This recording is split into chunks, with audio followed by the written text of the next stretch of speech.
Brad, a 19-year-old college student with a perpetually messy dorm room and a penchant for late-night study sessions, felt his world crumble when Sarah, his girlfriend of 2 years, ended things. "It's not you, it's me," she'd mumbled, a cliché that stung more than any harsh truth. Rejection hit him like a physical blow, leaving him raw and disoriented. Unable to reconcile the pain with his self-image, Brad instinctively reached for projection. He couldn't be the problem. It had to be Sarah.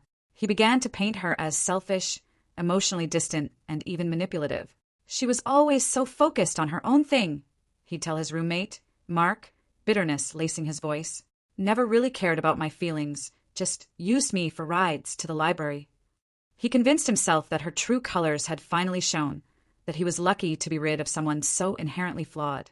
This narrative, he hoped, would shield him from the searing pain of feeling unwanted. But projection offered no true solace. Each time he spun the tale of Sarah's supposed failings, a hollow ache grew in his chest. His anger simmered, turning inward and outward. He became irritable, snapping at friends and neglecting his assignments. Mark, initially sympathetic, started avoiding him, tired of the constant negativity. Brad found himself increasingly isolated, his carefully constructed facade of blame doing nothing to mend his broken heart. It only cemented him in a cycle of resentment and self-pity.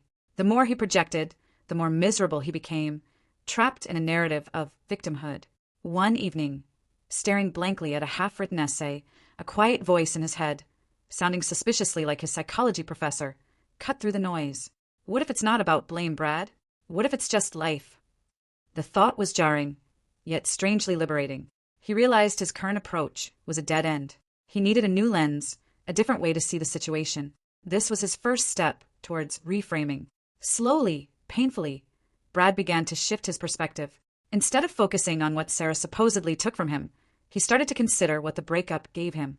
It was an opportunity, he realized, to rediscover himself outside of a relationship. He could dedicate more time to his coding club, pick up that guitar he'd abandoned, or simply focus on his studies without the constant pull of a shared schedule.